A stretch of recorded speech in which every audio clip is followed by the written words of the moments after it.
हमने व्युत्सर्ग नामक तप की भी चर्चा कर ली है। व्युत्सर्ग का सूत्र एक बार देखते हैं। कल हमने सूत्र नहीं देखा था, तो एक बार सूत्र पढ़ते हैं और तुरंत आप ध्यान की तरफ बढ़ेंगे। बाह्याभ्यंतरोपध्योः, क्या है? बाह्याभ्यंतरोपध्योः, बाह्य अभ्यंतर उपधि का त्याग, इसको व्युत्सर्ग कहते हैं। ठीक है।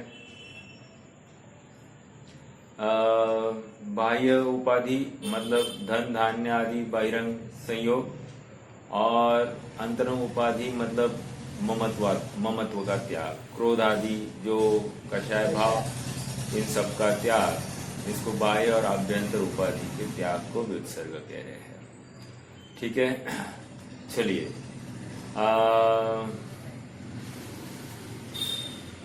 थोड़ा सा यहाँ पर देखो तत्वार्थ सार में पेज नंबर है 327। 2-3 बिंदु है। देखो, शक्ति की अपेक्षा त्याग अनेक प्रकार से होने के कारण इनमें कुछ विरोध नहीं, अथवा उत्तरोत्तर उत्साह बढ़ाने का प्रयोजन भी इससे सिद्ध होता है। मतलब ये व्युत्सर्ग कौन सा माने या त्याग कौन सा माने? परिग्रह का त्याग वाला त्याग माने, उत्तम 10 धर्मों में कोई जो त्याग है उसकी बात माने, या प्रायश्चित का त्याग माने, या फिर यहाँ का व्युत्सर्ग नामक अंतरंग तप माने। तो कह रहे उत्तरोत्तर विशुद्धि की अपेक्षा तुम समझना। ठीक है।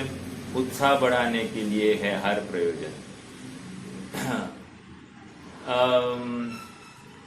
भोजन प्रारंभ करने के पूर्व और समाप्त करने के बाद, मल दूर करने के बाद, स्वाध्याय प्रारंभ करने के पूर्व, समाप्त करने के बाद 27 श्वासोश्वास प्रमाण कायोत्सर्ग करते हैं। Underline this.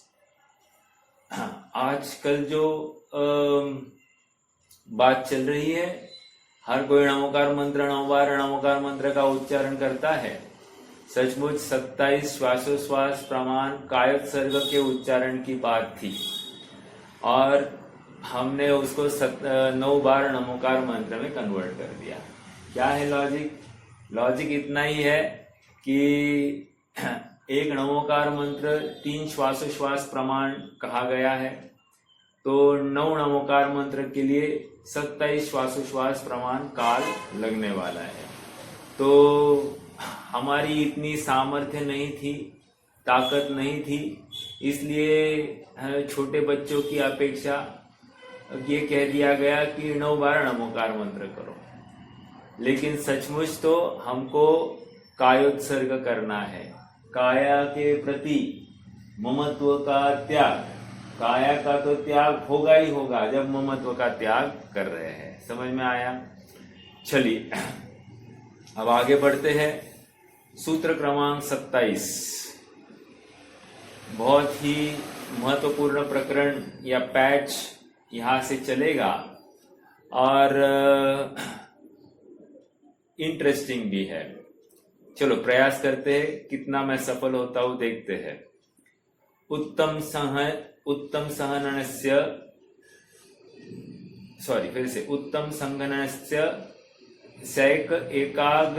सैकाग्र चिंता निरोधो ध्यानम अंतर्मुहूर्तात्। फिर से, उत्तम सहनन नैसैकाग्र चिंता निरोध्यो ध्यानम अंतर्मुहूर्तात्। क्या कर रहे हैं? उत्तम संगणनस्य मतलब क्या? उत्तम संगणन के। समझना क्या है? उत्तम संगणन वालों के।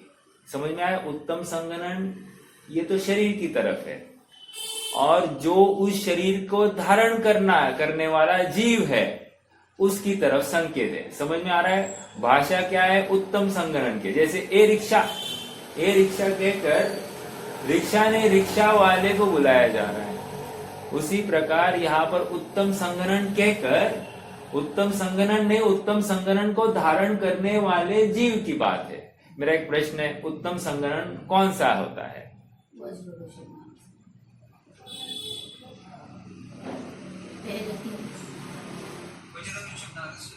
वज्र ऋषभ नाराज संगणन।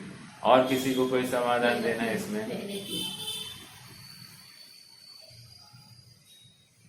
देखो, जब भी हमको लगता है, हाँ, जब भी हमको लगता है कि उत्तम संगणन कहो तो वज्र ऋषभ नाराज संगणन, ऐसा नहीं समझना।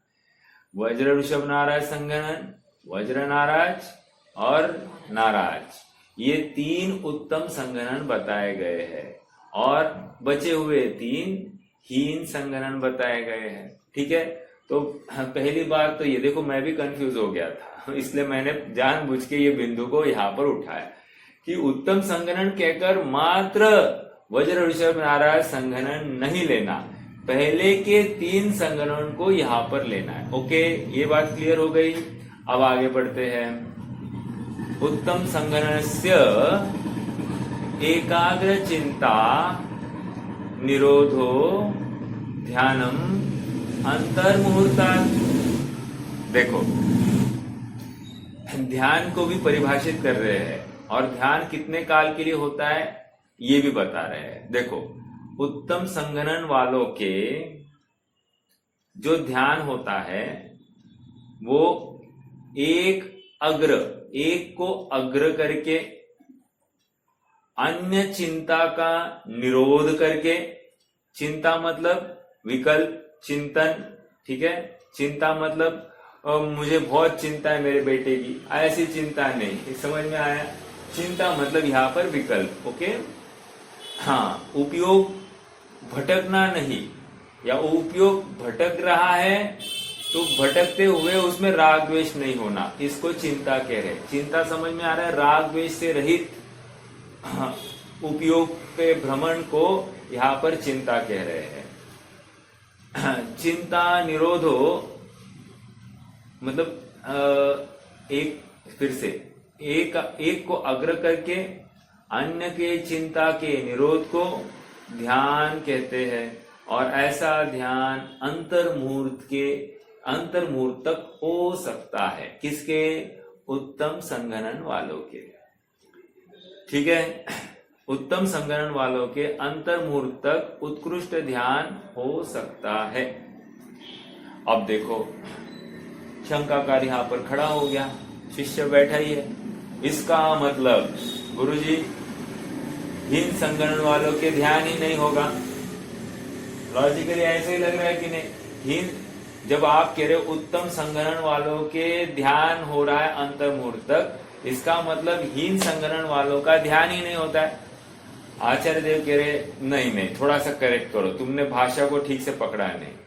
आचार्य देव कह रहे, हम कह रहे उत्तम संगणन वाले के उत्कृष्ट अंतर्मुहूर्त तक ध्यान हो सकता है, हाँ, अगर वो पुरुषार्थ करे तो। इसका मतलब हीन संगणन वालों के उत्कृष्ट ध्यान नहीं होता, मतलब हीन ध्यान हो सकता है। ये समझ में आ रहा है क्या? हीन ध्यान मतलब एकाग्र चिंता निरोध वाले हीन ध्यान की बात कर रहा हूं। ओके, अगर मेरा प्रश्न है, अगर हम यही मान बैठते कि उत्तम संगणन वालों के ही एकाग्र चिंता निरोधो ध्यानम अंतर्मुहूर्तात् में अर्थ ये निकालते कि उत्तम संगणन वालों के ही उत्कृष्ट ध्यान होता है, इन संगणन वालों के नहीं का अर्थ ऐसा, मतलब हमको अब पुरुषार्थ करने के लिए हमारे पास में कोई भी अवसर नहीं, ऐसा नहीं समझना। समझ में आ रहा है क्या? हीन संगणन वालों के उत्कृष्ट ध्यान नहीं होता, इतना ही कह रहा है। ध्यान तो हो सकता है लेकिन उत्कृष्ट ध्यान नहीं होगा। ठीक है, एक बात ये हो गई। हाँ, अगर आप थोड़ा सा यहाँ आपने आगे के सूत्र पढ़े होंगे तो यहाँ पर ये ध्यान जो है, ध्यान सचमुच क्या है? प्रकरण चल रहा है संवर निर्जरा का, राइट? संवर निर्जरा के योग्य ध्यान कौन से होते हैं? तो संवर निर्जरा के योग्य ध्यान होते हैं धर्म ध्यान, शुक्ल ध्यान। ऐसा ही समाधान है ना? ऐसा नहीं कह रहे हैं। देखो सचमुच किसी भी ध्यान से, आर्त ध्यान, रौद्र ध्यान, धर्म ध्यान, शुक्ल ध्यान, इनके माध्यम से संवर निर्जरा संभव है। एक बात, घबराना नहीं, मैं थोड़ा स्टेटमेंट थोड़ी सी अलग कर रहा हूं, जो हमने सुनी है या जो हमको परिचित है ऐसी स्टेटमेंट नहीं कर रहा हूं। मैं ये कह रहा हूं कि धर्म ध्यान, उत्तम संगरण वाले के संवर निर्जरा योग्य ध्यान, वो आर्त ध्यान, रौद्र ध्यान, धर्म ध्यान, शुक्ल ध्यान कोई भी हो, उनके माध्यम से हो सकता है। मेरी ये स्टेटमेंट को कितने जन सहमत है, पहले तो मेरा प्रश्न है। ध्यान इष्ट वियोग में अनिष्ट इष्ट अरे मैं एग्जाम्पल खड़ा करते हैं ना अपन अर्थ ध्यान। चलो आगे अपन चर्चा करेंगे। ये स्टेटमेंट आप थोड़ा सा ध्यान रखना, ओके। मैंने ये स्टेटमेंट की है कि उत्तम संग्रहण वालों के चारों ध्यान हो सकते हैं, एक। और दूसरी बात ये कह रहा हूं कि उनके चारों ध्यान होते हुए भी उनके संवर निर्जरा संभव है, दो। ओके, मैं इसको प्रूव करके दिखाऊंगा, राइट। अब और एक बात समझना, हीन संग्रहण वालों के आर्त ध्यान, रौद्र ध्यान ही हो सकता है, राइट। तो आर्त ध्यान, रौद्र ध्यान होगा लेकिन उत्कृष्ट नहीं होगा। समझ में आ रहा है क्या? कितने जन पकड़ पा रहे? अर्थात उत्तम संग्रहण वालों के ही आर्त ध्यान, रौद्र ध्यान उत्कृष्ट होता है। एक डिराइव कर रहा हूं मैं ये भाषा को, आप पकड़ना। एक सेंटेंस मतलब एक सूत्र में से हम कितने फलितार्थ निकाल रहे हैं ये आपको समझ में आ रहा होगा। आप अगर नोट्स बना रहे होंगे तो शाबाश, क्योंकि ये बात आपको फिर से नहीं सुनने मिलेगी। तो ये बहुत महत्वपूर्ण है। मतलब मुझे ये प्रकरण मैंने भी सुना, मुझे बहुत आनंद आया, तो मैंने कहा कि इसी रूप में आपके साथ शेयर करना है। चलो, तो मैं ये कह रहा हूं कि उत्कृष्ट, ये देखो वर्णी जी के प्रवचन है तत्वार सूत्र के, किसी के पास होंगे तो आप पढ़ना वे प्रवचन, ठीक है। हाँ, बहुत कार्यकारी है, उसमें से ये काफी विषय उठाया गया है। मैं ये कह रहा हूं उत्तम संग्रहण वालों के आर्त ध्यान भी उत्कृष्ट होगा, रौद्र ध्यान भी उत्कृष्ट होगा। और हीन संग्रहण वालों के उत्कृष्ट आर्त ध्यान और उत्कृष्ट रौद्र ध्यान नहीं होता। हम आज तक क्या समझ रहे थे? मिथ्या दृष्टि का या हीन संग्रहण वालों के आर्त ध्यान, रौद्र ध्यान ही ज्यादा होता होगा, ऐसा समझ रहे थे ना? ऐसा नहीं समझना, ठीक है। एक प्रश्न और, हीन संग्रहण वालों के धर्म ध्यान संभव है या नहीं?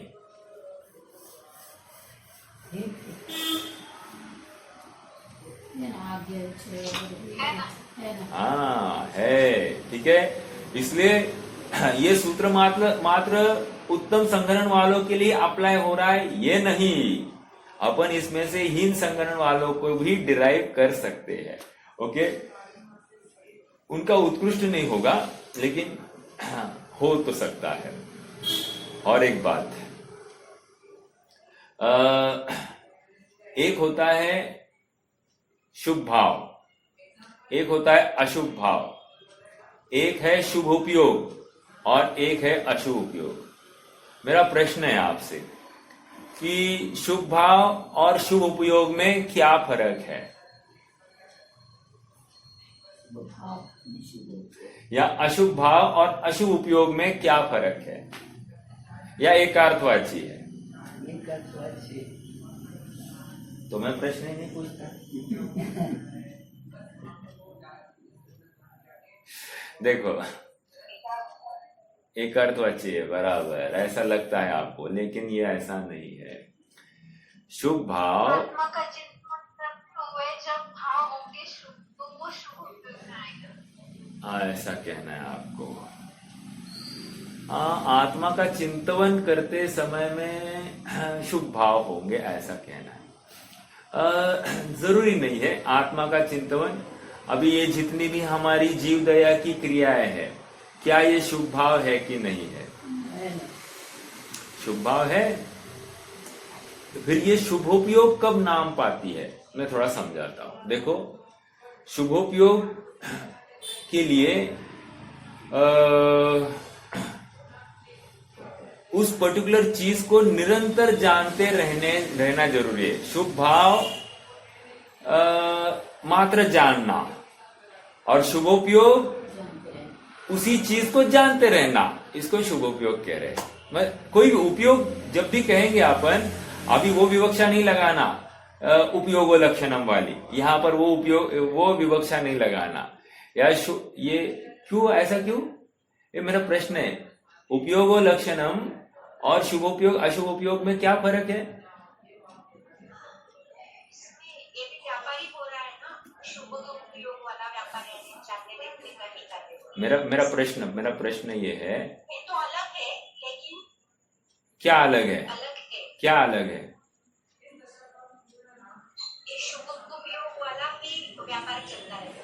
नहीं, शुभोपयोग और उपयोग लक्षणम में कुछ अंतर है क्या? शुभोपयोग अशुभोपयोग में और उपयोग लक्षणम में क्या अंतर है?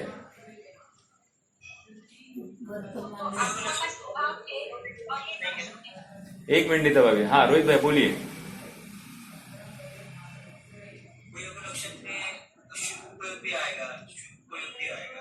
अरे रे रे, ना रुकिए। प्रिया भाभी बोलिए, कुछ है क्या आपके पास? उपयोग जीव का स्वभाव है, और ये शुभोपयोग अशुभ उपयोग क्या है?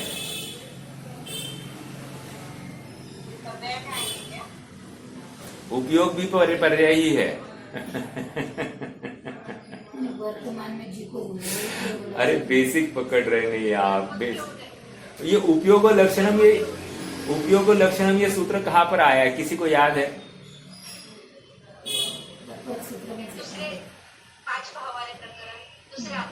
दूसरा अध्याय, ठीक है। भाभी जी ने एक मुकान तक लेकर आए हैं, दूसरा अध्याय। यहाँ हुआ ढूंढना नहीं। किस चीज की चर्चा हो रही है वहां पर? उपयोग लक्षण जीव की चर्चा हो रही है, और यहाँ संबंध चल रहा है।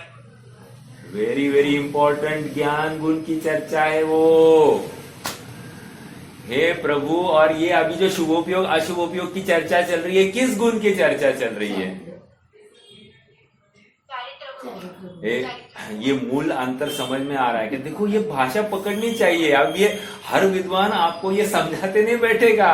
इसमें 10 मिनट 5-10 मिनट ऐसे बर्बाद नहीं होंगे।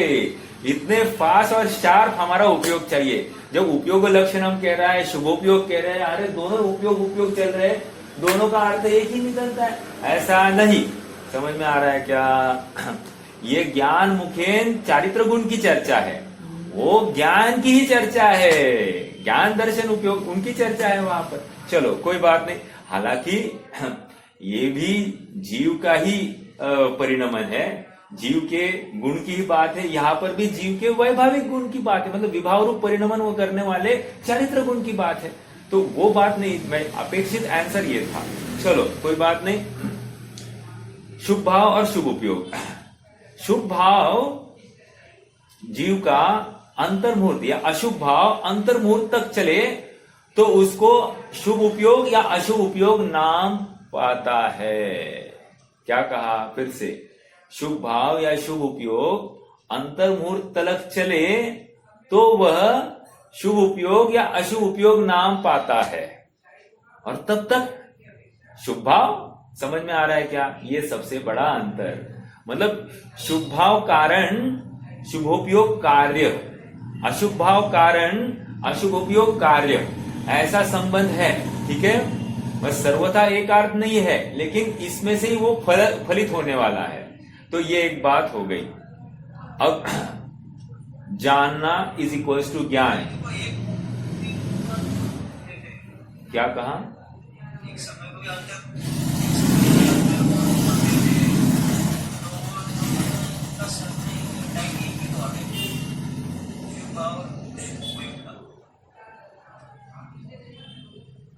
देखो ये इतना मैं थोड़ा समझाता हूं। अंतर्मुहूर्त कितना होता है, छोटा अंतर्मुहूर्त कितना बड़ा है? एक समय को 48 मिनट, छोटा अंतर्मुहूर्त, मैं बड़े की बात नहीं कर रहा हूँ। एक समय को 48, एक अवली एक समय, हाँ एक अवली एक समय हो गया तो छोटा अंतर्मुहूर्त चालू हो गया। वो कितने समय का है? असंख्यात समय का है, ठीक है, असंख्यात समयों का है, ठीक है। तो ये छोटा अंतर्मुहूर्त, और बड़ा अंतर्मुहूर्त कहा है 48 मिनट में 2 समय कम करना, ठीक है, ये बड़ा अंतर्मुहूर्त। अब ये छोटे से लेकर बड़े में असंख्यात अंतर्मुहूर्त है, असंख्यात वेरिएशन है। तो अभी ये मैं जो शुभोपयोग की बात कर रहा हूं, हो सकता है एक अवली एक समय तक ही उपयोग बना रहा, इसको हम शुभोपयोग कहेंगे, ठीक है। और एक अवली एक समय तक भी इसका उपयोग नहीं बना रहा, वो शुभ भाव में चला जाएगा। सेम केस अप्लाइज फॉर अशुभ उपयोग, अशुभ भाव, ठीक है। ये एक बात चलेगी। इसका मतलब ये उपयोग जो है इसको अपन ध्यान कह रहे हैं, उपयोग को हम अभी ध्यान कह रहे हैं। और एक महत्वपूर्ण बिंदु, महत्वपूर्ण बिंदु, कभी कभी ध्यान को ज्ञान गुण की पर्याय कहा जाता है, कभी कभी ध्यान को ज्ञान गुण की पर्याय कहा जाता है, और कहीं कहीं ध्यान को चारित्र गुण की पर्याय कहा जाता है। ओके, कंफ्यूज नहीं होना, जहां पर जो विवक्षा है उस विवक्षा को ग्रहण करना। मुझे अच्छे से याद है, यहाँ पर एक स्वाध्याय में मैं गया था और वहां पर यही बात चल रही थी, और मतलब श्रावक और वक्ताओं में इसी बात पर अनबन हो रही थी कि श्रावक कह रहे थे ये तो जानना और जानते रहना, ये तो ज्ञान गुण का काम है। समझ में आ रहा है क्या? जानना जानते रहना ये तो ज्ञान गुण का काम है, और आप ध्यान को चारित्र गुण की पर्याय कैसे कह रहे हो? तो वक्ता का कहना यह था कि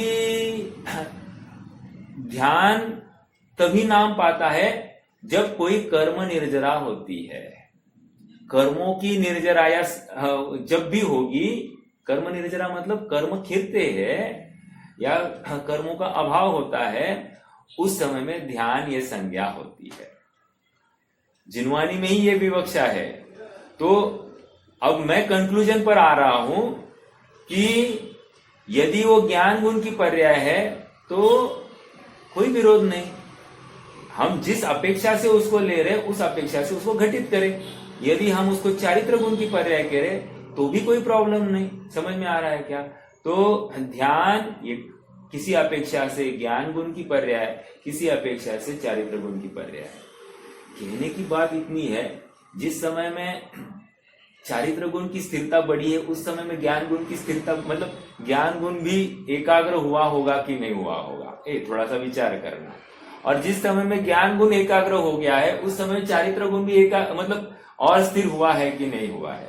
हुआ ही है, क्योंकि सम्यक दर्शन ज्ञान चारित्राणी मोक्ष मार्ग, तीनों की एकता रूप मोक्ष मार्ग है, अर्थात तीनों में वृद्धि जरूरी है। समझ में आ रहा है क्या? तीनों में आंशिक प्यूरिटी बढ़ना अपेक्षित है, वो होनी ही चाहिए। चलिए, थोड़ी सी कंफ्यूजिंग की भी बातें होगी, लेकिन आप थोड़ा सा उपयोग दे रहे होंगे तो आपको बिल्कुल विषय पकड़ में आ रहा होगा। कोई भी प्रश्न होगा तो आप बिल्कुल स्वतंत्र है पूछने के लिए। हाँ बोलिए। अभी आपने कहा कि शुभ भाव और इन शुभ भाव को जो चिंतन करते रहेगा तो शुभ उपयोग कहा जाएगा। हाँ, ध्यान रहेगा, जानते रहेगा, फिर वो कम हो जाएगा तो फिर वो कहाँ इसमें जाएगा? शुभ भाव में जाएगा या अशुभ भाव में? बस शुभ भाव या अशुभ भाव, जो भाव कर रहा है उसके हिसाब से कहेंगे। देखो, मुझे इतना ही कहना है, अंतर मुहूर्त तक कोई भी भाव हुआ उसको उपयोग नाम दो। अंतर मुहूर्त तक नहीं हो रहा है तो वो उपयोग नाम भी, अर्थात ध्यान नाम नहीं पा रहा है। यही इतना ही मेरा इन्फरेंस है मेरी कथन का। अब देखो आपको ये कहना है, मान लो कि कोई जीव अभी शुभ भाव कर रहा है ना, मैं जीव दया का भाव कर रहा हूं, भोजन में मैं अनासक्ति भाव कर रहा हूं। एग्जाम्पल अपन भोजन का लेते हैं। तो जैसा नीरस आहार मेरे सामने है, मैं एकदम अनाहारी स्वरूप का चिंतन करते हुए अनासक्त भाव से मैं उसका ग्रहण कर रहा हूं, या राग द्वेष रहित परिणाम से। तो ये निरंतरता कितने देर तक रही?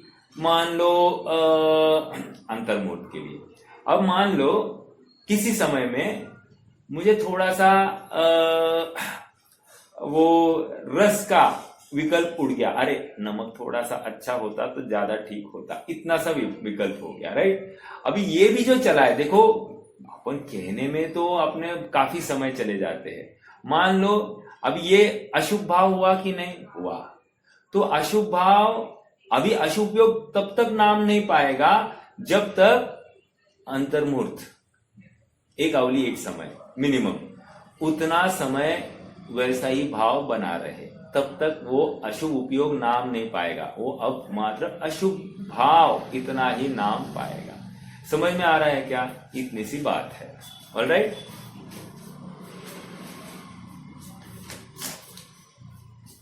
चलिए। हाँ,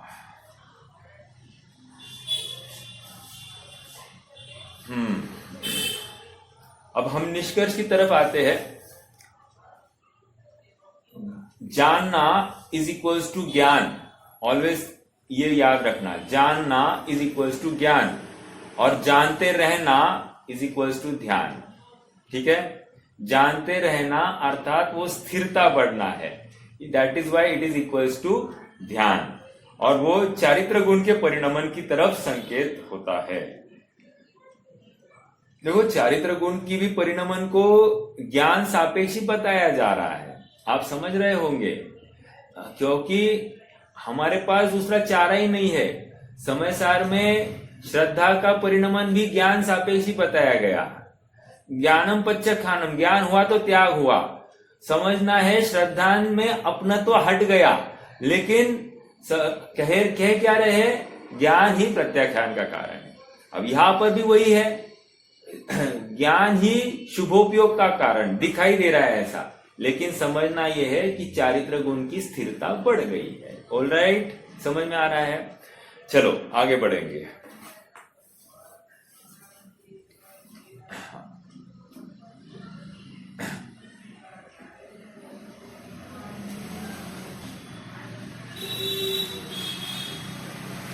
अब सूत्र में अपन चित्त, एकाग्र चिंता का अर्थ विचार करते हैं।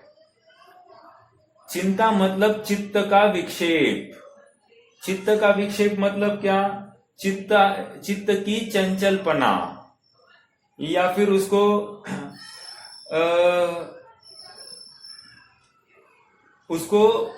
ध्यान कब कहेंगे? चित्त की चंचलपना को हम ध्यान कब कहेंगे? जब तक वो अंतर्मुहूर्त तक एक ही गेय को जाने या उसमें ही प्रवृत्ति ना करे। ओके, इतनी सी बात है। थोड़ा सा अपन एग्जाम्पल खड़ा करते, शायद मैं समझ रहा हूं कि आपको थोड़ी सी तकलीफ जा रही है।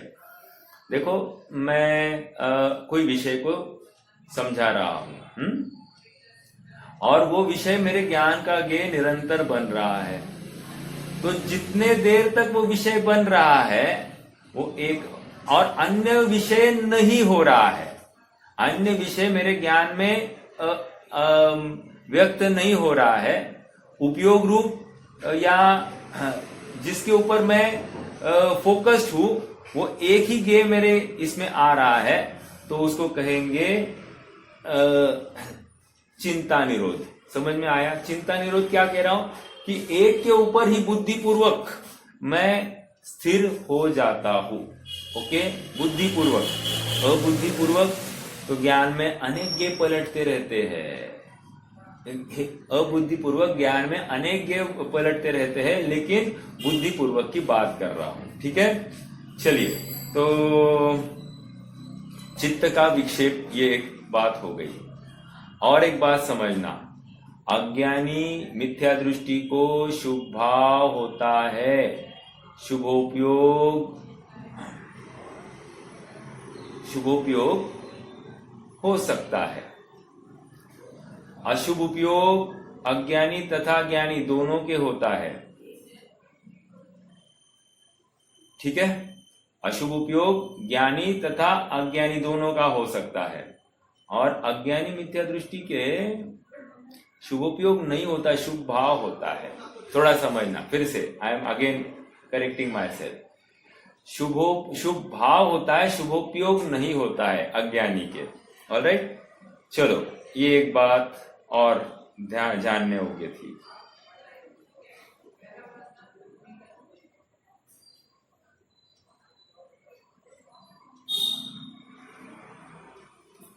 हाँ, अब एक प्रश्न खड़ा हो रहा है, क्या आत्मा,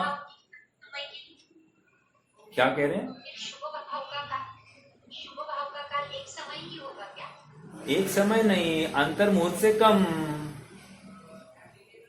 अंतर्मुहूर्त से कम। हाँ, अंतर्मुहूर्त तक चला तो शुभ उपयोग हुआ, और शुभ अंतर्मुहूर्त से कम हुआ तो शुभ भाव में गया। तो यहाँ पर ये कह रहे हैं कि अज्ञानी के शुभ भाव होता है, शुभ उपयोग नहीं होता है, ये कहते हैं, ठीक है। और अज्ञानी के अशुभ उपयोग तो रह सकता है, अशुभ भाव भी रहता है, अशुभ उपयोग भी रह सकता है, और ज्ञानी के भी अशुभ भाव अशुभ उपयोग दोनों संभव है। लेकिन शुभोपयोग एंड शुद्धोपयोग ये ज्ञानी में ही वो घटित होंगे। समझ में आ रहा है? इतनी सी बात है।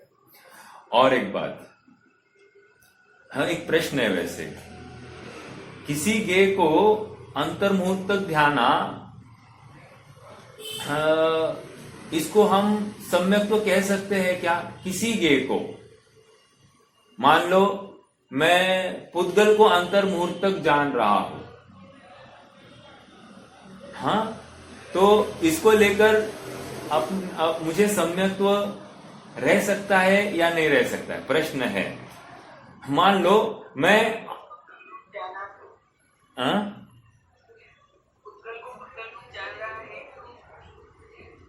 बहुत अच्छा, पुद्गल को पुद्गल रूप में अंतर्मुहूर्त तक भी जानू तो वो सम्यक तो बरकरार है। अर्थात यह मैं नहीं, ऐसे परत्व बुद्धि के साथ में यदि मैंने ध्याया तो मुझे कोई प्रॉब्लम नहीं। और इसीलिए तत्वार श्रद्धानम सम्यक दर्शनम ये कहा है। अर्थात आश्रव का भी उपयोग अंतर्मुहूर्त के लिए चले, आश्रव का उपयोग, आश्रव का भाव नहीं, आश्रव संबंधी उपयोग भी अंतर्मुहूर्त तक चले तो भी सम्यक तो बरकरार रह सकता है। समझ में आ रहा है क्या? 7 तत्वों का श्रद्धान कह रहे हैं ना, 7 तत्वों को जैसे है वैसे जानना, तो जानना और जानते रहना, दोनों बातें, जानना जानते रहना, इसमें सम्यक तो बरकरार रह सकता है। हमको क्या लगता है कि आत्मा को ही जानते रहना वही सम्यक तो है, पर वस्तु जानने में आई तो सम्यक तो गया, उपयोग हट गया। अभी श्रेयांश के साथ में कल परसों भी बात हो रही थी, वो कह रहा था पापा बहुत विकल्प आते हैं, इसलिए फिर मैं सामयिक में नहीं बैठता हूँ। अभी देखो, ये this is a very very, Shreyansh तो एक उदाहरण है, जितने भी प्राथमिक भूमिका में सबको ऐसा ही रहता है। अरे प्राथमिक भूमिका में विकल्प ज्यादा आते हैं, और हम क्या चाहते हैं, ये विकल्प ना आए। अब विकल्प ना आए कहकर हमने क्या किया है, कोई बताएगा? विकल्प नहीं आए ऐसा हमने नक्की करके हमने क्या किया है? अपना ज्ञाता स्वभाव ये हमने नक्की नहीं किया। एक दूसरी बात ये है कि हमने जो ज्ञान का ज्ञेय बना है उसमें इष्ट अनिष्ट कल्पना की है। समझ में आया? कोई ज्ञेय इष्ट है और कोई ज्ञेय अनिष्ट है, जबकि हमको ध्यान होना है या शुद्धात्मा की मतलब सम्यक तो होना है, इसके लिए हमको उस ज्ञेय को जैसा है वैसा जानना चाहिए। समझ में आ रहा है क्या? तो हो जाएगा ध्यान। समझ में आया? हम वो इष्ट अनिष्ट कल्पना यही बाधक है, ये हम समझ नहीं पा रहे। हमको लगता है आत्मा ही आए हमारे ज्ञान में, कोई परद्रव्य, कोई स्त्री, कोई पुरुष या कोई बच्चा, कोई भी, या कोई पेशेंट या कोई भी आया तो गया ध्यान गया, आज ठीक से नहीं हुई सामयिक। अरे ऐसा नहीं है। समझ में आ रहा है क्या? ये अपने को आज थोड़ा सा मोक्षमय प्रकाशक को पढ़कर थोड़ा सा समझना है। ठीक है।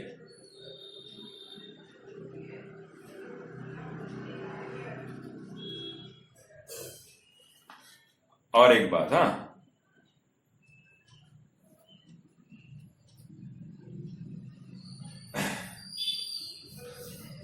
अभी एक प्रश्न खड़ा हो रहा है। बराबर, झलकना स्वभाव है, झलकना स्वभाव। हाँ, तो ज्ञान एक समय के लिए भी किसी झलकन से रहित हुआ ही नहीं है, कुछ ना कुछ झलकने वाला है, और वही झलकेगा जो इस द्रव्य में उस समय की पर्याय में खचित है। तो हम खींच के ये पर्याय नहीं जाननी या ये ज्ञान का ज्ञान नहीं बनाना, ऐसा आकुलता क्यों करे? वो आकुलता ही विभाव है। समझ में आ रहा है क्या? हाँ,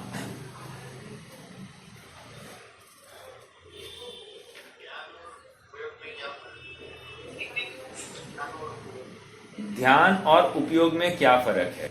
हाँ, वैसे देखा जाए तो अभी हमने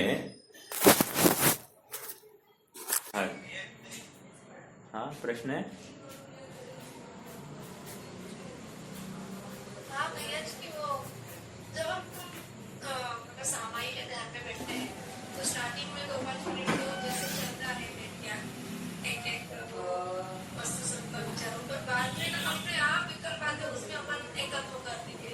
हाँ, फिर कुछ देर बाद अरे नहीं, वो फिर से व्याख्यान की चलती है, तो फिर से वो अपने आप मतलब कब उसमें हम इन्वॉल्व होते हैं समझ ही नहीं आता है। वो कैसे करना है? वो ऐसे इन्वॉल्वमेंट होती है कि वो छूट जाता है। हाँ, फिर लगता है कि यार यार छोड़ो यार, ये तो अभी उपयोग हट ही रहा है, तो अभी उठ जाते हैं। तो इसमें देखो दो बातें हैं। एक तो अपना दिन निरंतर तत्व चिंतन में चले, एक, और दूसरी बात यह है कि जो हमने खाया है डकारे उसी की आने वाली है। तो दिन भर हमारा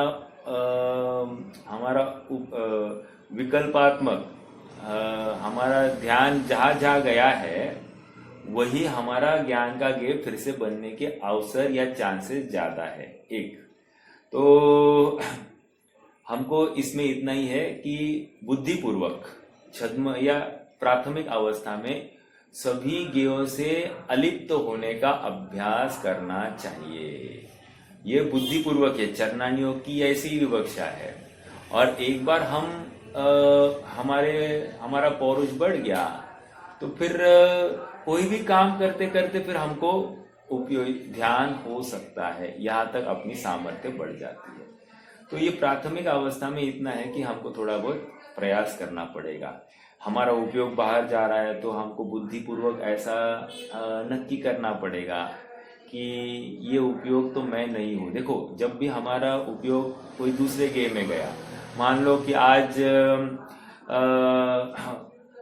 कोई सांस संबंधी विकल्प सता रहा होगा या फिर अन्य कोई भी विकल्प सता रहा है, तो वही हमने शुरू में तो मैं शुद्धात्मा हूँ, भगवान कैसे है, ऐसा वैसा सब बातें हो गई, और उसके बाद में फिर सास बहू सब चालू हो गया। तो उस समय में इतना ही जानना कि जब शरीर ही मैं नहीं हूँ तो ये शरीर के आश्रित जो नाता है वो भी अपना नहीं है। इसमें जो इन संबंधी विकल्प है, ये विकल्प इस भूमिका में आ रहा है, लेकिन सचमुच ये मेरे लिए अकिंचित करे, ऐसा चिंतन करना। ये चिंतन, ये तत्व चिंतन की प्रक्रिया है। शुरू में तत्व चिंतन की प्रक्रिया ज्यादा चलेगी और आए हुए ज्ञान के गेय को, उस प्रमेय को अपने लिए अकार्यकारी है ऐसा नक्की करके उसमें राग या द्वेष बुद्धि हटाने का प्रयास होगा। इनिशियली राग द्वेष का अभाव करने का मतलब कोई जो ज्ञान का गेय हो रहा है उसमें राग द्वेष बुद्धि नहीं हो, इसके लिए तत्व चिंतन की धारा को पुष्ट करना होगा। गेय आने दो ना, कोई प्रॉब्लम नहीं, आया तो उस समय में हम फिर से नक्की करें कि अरे ये गेय जो है ये तो पर है, ये तो मेरे लिए अकार्यकारी, मैं तो शुद्धात्मा हूं, मेरा निज घर ही सुख का खान है, ऐसा नक्की करके ये पर से तो मेरा कोई सुख आता नहीं है और बस ये मेरे लिए गेय है, प्रमेय है, सुख प्रमेय है, तो जान लिया मैं तो इससे पृथक हूं, ऐसा नक्की करना। ठीक है, तो ऐसी ही तत्व चिंतन की धारा के बल पर ही ये कार्य होने वाला है। हाँ जी, हाँ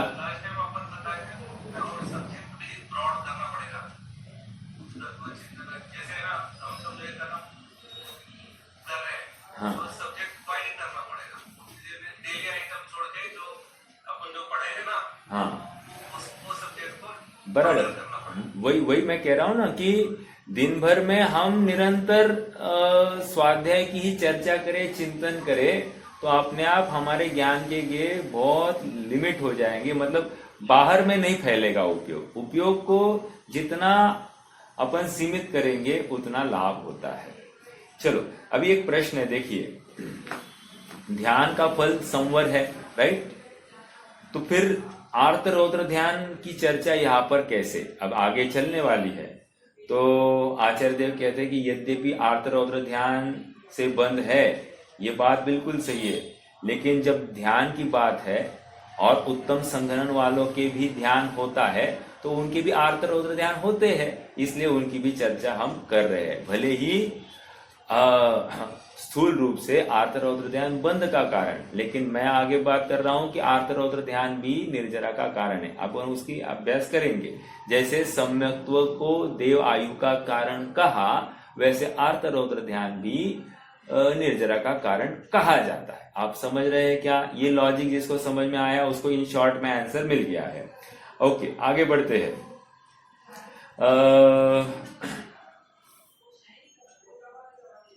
और एक बात याद रखना, अपना ज्ञान कभी भी गेय से रहित नहीं रहता, इसलिए मैं ज्ञान को निर्विकल्प अनुभव ये जो हमारी रट होती है, ये रट हमको थोड़ी सी समझनी पड़ेगी। निर्विकल्प का अर्थ क्या? देखो, दो शब्द बताऊंगा मैं, निर्विकल्प और निर्विचार। क्या कहा? निर्विकल्प और निर्विचार। निर्विचार अलग चीज है, निर्विकल्प अलग चीज है। अपन मोक्ष मार्ग प्रकाशक पढ़ने वाले, वहां पर अपन समझेंगे। ठीक है,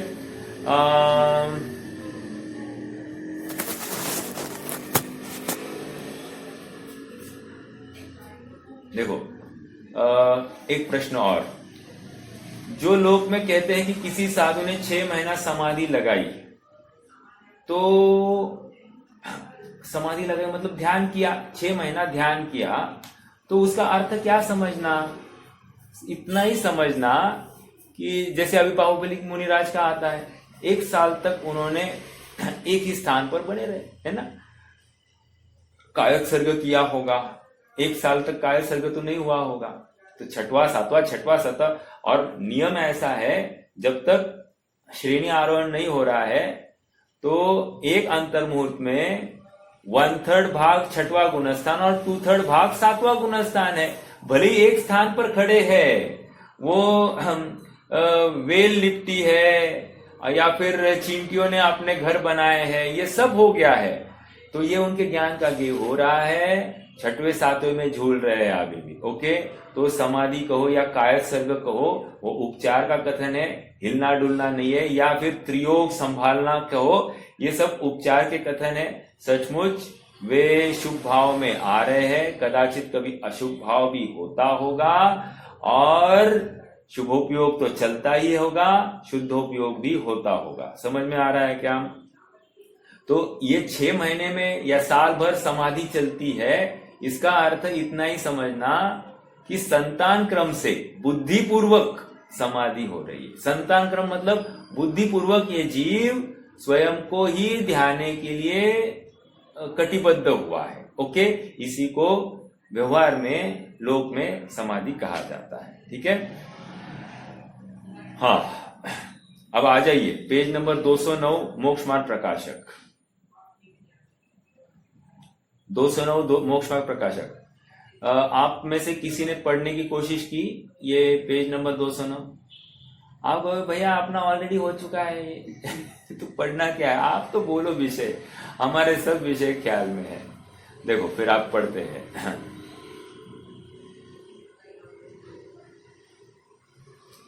देखो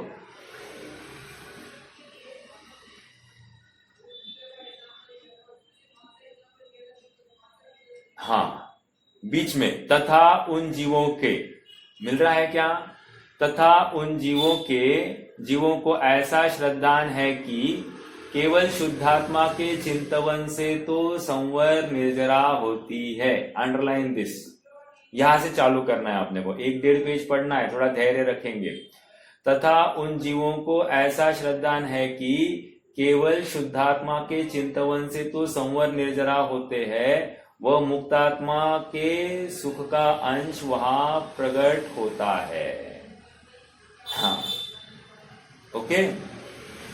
तथा जीव के गुणस्थानादि अशुद्ध भावों का और अपने अतिरिक्त अन्य जीव पुद्गलादि का चिंतवन करने से आश्रव बंद होता है, इसलिए अन्य विचार से पराणमुख रहते हैं। ये पंडित साहब इस निश्चयाभासी की बात कर रहे हैं, निश्चयाभासी की भूल बता रहे हैं। ये जो अपन ने स्टेटमेंट पढ़ा, ये निश्चयाभासी की भूल है। हाँ, क्या कह रहे हैं? निश्चयाभासी ऐसा मान रहा है कि मात्र आत्मा का श्रद्धान या आत्मा का शुद्धात्मा का चिंतवन है शब्द, उनका ऐसा मानना है, उनका ऐसा निश्चयाभासी का ऐसा श्रद्धान है या ऐसा मानना है कि शुद्धात्मा का चिंतवन करने से ही संवर निर्जरा होती है। पॉइंट नंबर 1, ये गलत चिंतन है। एक दूसरा क्या है? जब ऐसा करता है तभी मुक्तात्मा अर्थात सिद्धों में कैसा सुख है ना, उसका अंश यहां पर प्रकट होता है, यदि वो ऐसा चिंतन करे तो। ओके, ये गलत है। और सेकेंड पॉइंट, तथा, अब देखो ये महत्वपूर्ण बात, तथा जीव के गुणस्थानादि अशुद्ध भावों का और अपने अतिरिक्त, दो बातें कर रहे हैं, मतलब गुणस्थानादि के चिंतवन को वो यूजलेस मान रहा है निश्चयाभासी। ओके, वो अशुद्ध भाव है ऐसा मान रहा है, और अपने अतिरिक्त अन्य जीव पुद्गलादि, अपने अतिरिक्त अन्य जीव पुद्गलादि मतलब मेरे शुद्धात्मा को छोड़कर जितने भी जीव है उनका चिंतन करूंगा तो आश्रव बंद होगा, बस मेरे आत्मा का चिंतन करूंगा तो ही संवर निर्जरा होगी, ये या ऐसा मान रहा है। ओके, जीव पुद्गलादिक चिंतन करने से आश्रव बंद होता है, इसलिए अन्य विचार से पराणमुख रहते हैं। अन्य विचार से मतलब ऐसे उल्टे विचार से, जैसा विचार करना चाहिए वो विचार नहीं कर रहे, इसलिए पराणमुख मतलब आत्मा से विमुख है। समझ में आ रहा है क्या? अब important point to be noted, हम जो भी सामयिक में बैठ रहे हैं, सामयिक में हमको अन्य विचार आया, अब इस स्टेटमेंट से हमको ये नक्की करना गुणस्थान का विचार आया, कोई परद्रव्य का विचार आया, क्योंकि यहां पर कह रहे हैं ना अन्य पुद्गलादिक या अन्य जीव का चिंतन नहीं करना, ऐसा निश्चयाभासी मान रहा है। क्या हम में भी ऐसा निश्चयाभासी छुपा है कि हमको अन्य जीव का चिंतन नहीं करना? तो कह रहे यदि ऐसा है तो तुम अपने आत्मा से पराणमुख हो। अगर तुम ऐसा मानते हो तो तुम अपने 100% अपने आत्मा से पराणमुख हो। ओके, ये हो गया अभी मूल। अभी आगे तो अभी पंडित साहब क्या कह रहे देखो, आप सब मेरे साथ में है, राइट? आप सब मेरे साथ में है ना? ओके, धन्यवाद। सो यह भी सत्य श्रद्धा नहीं है। ओके इतना जो पढ़ा वो सत्य श्रद्धा नहीं है। आप लिखो ये निश्चयाभासी की सोच है ऐसी, जो गलत सोच है। ओके अगर आपकी खुद की कॉपी होगी तो पेंसिल से लिखना वहां पर नोट। ओके क्योंकि ये महत्वपूर्ण है, ध्यान में यही तकलीफ है।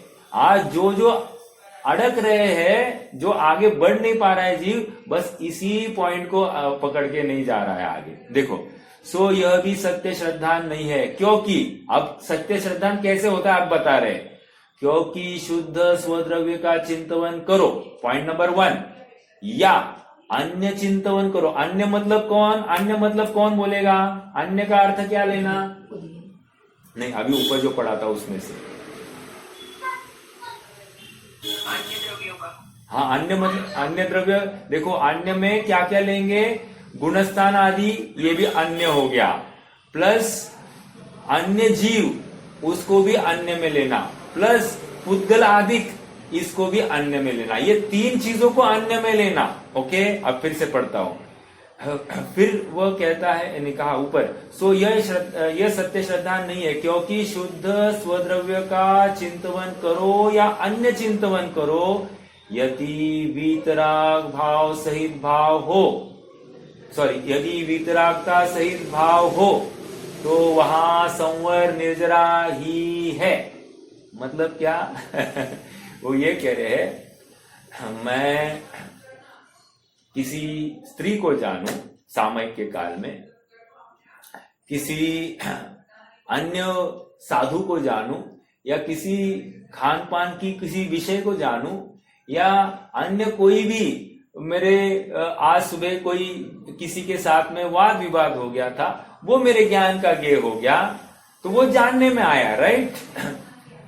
या फिर कोई विधर्मी हो, उसका चिंतन मेरे ज्ञान में आ जाए, तो कह रहे उस समय में यदि क्या कहा गया, और वहां अन्य वीतरागता सहित भाव हो, यदि वहां पर वीतरागता है तो संवर निर्जरा ही है। जानने से प्रॉब्लम नहीं है, राग द्वेष करने से प्रॉब्लम है। यहां पर समझ में आया? राग द्वेष नहीं करना, जानने में आया। हाँ ये ज्ञान का स्वभाव है, विरोध मत करो ज्ञान के स्वभाव का, क्योंकि ज्ञान के स्वभाव का विरोध करके हम द्रव्य का ही विरोध कर बैठते हैं, इसलिए ज्ञान स्वभाव का विरोध नहीं करना। ठीक है आगे। यदि ये बहुत प्रश्न पूछने वाला है, मैं तो अभी पहले ही प्रश्न में हूं। यदि परद्रव्यों को जानने से ही आश्रव बंद होते हो, कितना जबरदस्त तर्क है। यदि परद्रव्यों को जानने से आश्रव बंद हो रहा है तो सबसे ज्यादा आश्रव बंद किसको होना? अरे केवलियों को होना। समझ में आ रहा है क्यों? वे समस्त परद्रव्यों को युगपत जान रहे हैं। कितनी गंदी गंदी बातें जानने में आ रही है। आज क्या क्या नहीं जानने में आ रहा है। सबसे जिसको देखकर विकार हो सकता है, जिसको देखकर ग्लानि हो सकती है, ऐसे सब चीजों को जान रहे हैं कि नहीं जान रहे। और उनको जानकर भी वे राग द्वेष से रहित नहीं, राग द्वेष से युक्त नहीं हुए, इसलिए उनके वितरागता। और हम एक ज्ञेय को भी जानकर हमको राग द्वेष उत्पन्न हो गया, इसलिए हमारी आश्रव बंद हो रहा है। समझ में आया क्या? इतनी सी बात।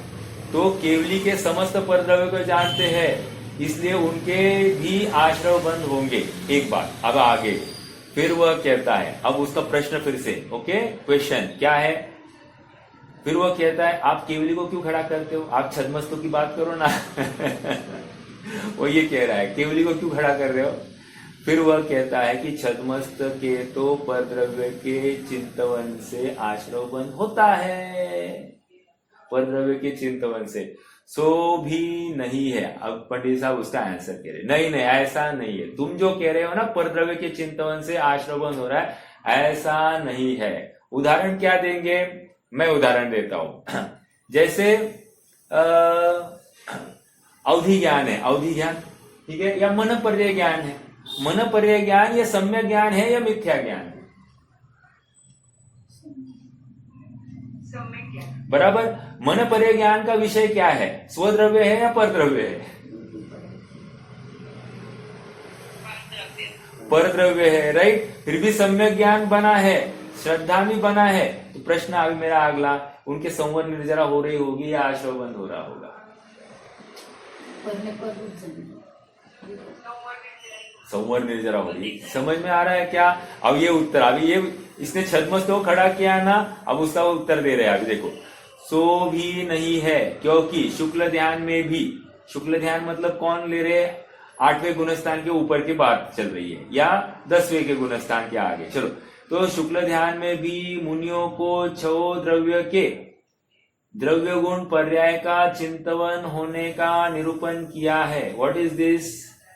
अर्थ संक्रांति, व्यंजन संक्रांति और योग संक्रांति। समझ में आ रहा है क्या? संक्रांति मतलब चेंज होना, गे चेंज हो रहा है, कंटिन्यूअस कंटिन्यूअस। कहा उस अवस्था में कह रहे शुक्ल ध्यान मतलब श्रेणी आरोहण चालू हो गई है, ध्यान में है, शुक्ल ध्यान में, ठीक है। तो कह रहे छो द्रव्यों के गुण पर्यायों का, छो द्रव्य के मतलब पुद्गल द्रव्य आया, पुद्गल की पर्याय उसके गुण, वो ज्ञान का गेह बन रहा है। मान लो पुद्गल का स्पर्श, रस, गंध, वर्ण, आज क्या खाया, ये ज्ञान का गेह बन रहा है। हो सकता है तो इसमें ये कम था, ये ज्यादा था, ज्ञान का गेह बन रहा है। देखो, कम था, ये जानने में आया, ये कम था, ये ज्यादा था, जो कुछ था, लेकिन जानने में आया तो राग द्वेष नहीं हुआ ना, चलो कोई प्रॉब्लम नहीं, दिस इज वीतरागता, ओके। हाँ, तो क्योंकि शुक्ल ध्यान में भी मुनियों को 6 द्रव्यों का द्रव्य गुण पर्याय का चिंतन होने का निरूपण किया है। एक तर्क दे रहे, और अवधि, मन पर्याय आदि पर द्रव्यों को जानने ही को विशेषता होती है। अवधि ज्ञान और मन पर्याय ज्ञान में क्या है? पर द्रव्य जानने में आ रहा है। तो पर द्रव्य को जानने से यदि आश्रव बंद कहोगे तो नहीं चलेगा। हाँ, पर द्रव्य को जानने ही का विशेषता होती है। तथा अब आगे और कितने तर्क? दूसरा तर्क आप वहां पर आपकी पेंसिल से लिखिए। पहला तर्क क्या लिया? पहला तर्क शुक्ल ध्यान को लिया। वो कह रहा नहीं शुक्ल ध्यानी को मत लो चलो फिर ठीक है, अवधि मन पर्याय ज्ञानी को लो। नहीं अवधि मन पर्याय ज्ञानी भी नहीं चाहिए। फिर आप क्या है, चलो ले लो चौथा गुणस्थान। तथा चौथे गुणस्थान में भी कोई अपने स्वरूप का चिंतन करता है, ठीक है, उसके भी आश्रव बंध अधिक है तथा गुण श्रेणी निर्जरा नहीं है। क्या कहा? फिर से इंपॉर्टेंट पॉइंट है। क्या कह रहे हैं? अभी कंपैरेटिव स्टडी चल रही है। कोई चौथे गुणस्थान वाला जीव है, चौथे गुणस्थान में क्या कर रहा है? आत्मानुभव कर रहा है। आत्मानुभव, हाँ, आत्मानुभव के काल में कह रहे हैं उसको आश्रव बंद हो रहा है और निर्जरा नहीं हो रही है। एंड सेकेंड पॉइंट आगे क्या कह रहे हैं? तथा 5वें 6वें गुणस्थान में आहार विहार आदि क्रिया होने पर भी खाना खा रहा है गमन कर रहा है। 6वें गुणस्थान के गमन और 5वें गुणस्थान में आहार, ये क्या है? उपयोग भार है, राइट। ऐसा होने पर भी पर द्रव्य का चिंतन हो रहा है कि नहीं? हो रहा है। आश्रव बंध थोड़ा और गुण श्रेणी निर्जरा अधिक होती है। समझ में आ रहा है क्या? मतलब 5वें ये शुद्धोपयोग कर रहा है, इसको गुण श्रेणी निर्जरा नहीं, और 6वें में 5वें 6वें में वो आहार विहार कर रहा है तो भी उसको गुण श्रेणी निर्जरा कहिए। नॉट ओनली निर्जरा, गुण श्रेणी निर्जरा, गुणाकार रूप से। इसलिए स्वद्रव्य परद्रव्य के चिंतवन से निर्जरा बंद नहीं होते।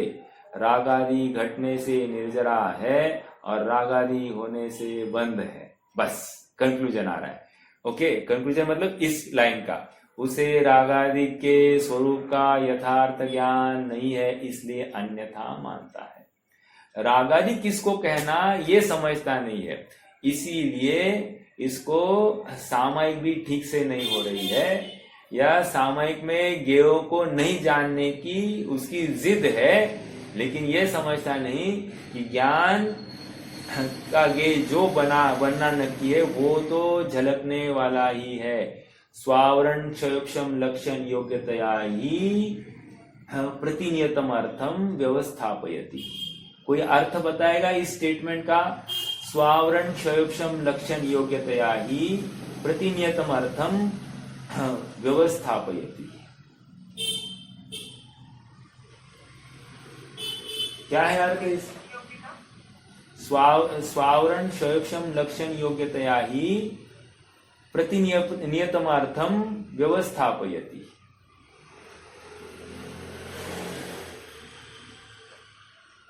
यहां पर ये दूसरे अध्याय का 9वां सूत्र है। क्या है वो ग्रंथ, परीक्षा मुख का।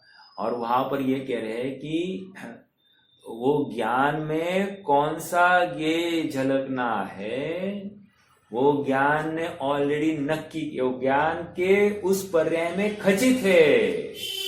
तुम मैं इसको जानू, अभी देखो इस समय में मैं आत्मा को ही जानू, मैं आत्मा को ही जानू, मैं आत्मा को ही जानू, वो खींचने का विकल्प ये राग द्वेष है तुम्हारा। तुम क्यों ऐसी जिद कर रहे हो? जो तुम्हारे ज्ञान में झलक रहा है जानो ना उसको। समझ में आ रहा है क्या? देखो ध्यान का स्वरूप समझा रहे हैं यहाँ पर। मैं ये इतना अपन जो पढ़ रहे हैं ना, ध्यान करना तो कैसे करना उसकी बात है। हाँ, तो अब जो जितने भी आप at the end of this discussion आप नक्की करना, जो जितने भी ध्यान के नाम पर जहां पर भी व्यवस्था चलती है वहां पर इस बात के ऊपर फोकस होता है कि नहीं होता है। ये अपनी एनालिसिस है, अपनी परीक्षा है, क्योंकि परीक्षा अपने को अपनी करनी है, स्वयं को करनी है। कोई दूसरा आकर अपनी परीक्षा नहीं करेगा, क्योंकि मेरा धर्म मेरे हाथ में है। ओके, मेरा शुद्धात्मा, मेरे शुद्धात्मा का श्रद्धान ये मेरे ही निर्णय पर अवलंबन करता है। ठीक है, देखो आगे। अब वह पूछता है, अभी देखो इंपॉर्टेंट। रोहित भैया अपनी काफी चर्चा हुई है, मैं समझता हूं अब की बार और खुलनी चाहिए। ओके, अब वह पूछता है कि ऐसा है तो निर्विकल्प अनुभव दशा में नए प्रमाण निक्षेप आदि के तथा दर्शन ज्ञान आदि का भी विकल्पों का निषेध किया है, सो किस प्रकार है? ये मुझे आप आगमार्थ दीजिए, इस लाइन का आगमार्थ दीजिए। परमाण नए निक्षेप का निषेध किया है, इसका आगमार्थ दीजिए। चढ़ाना क्या है बोलिए?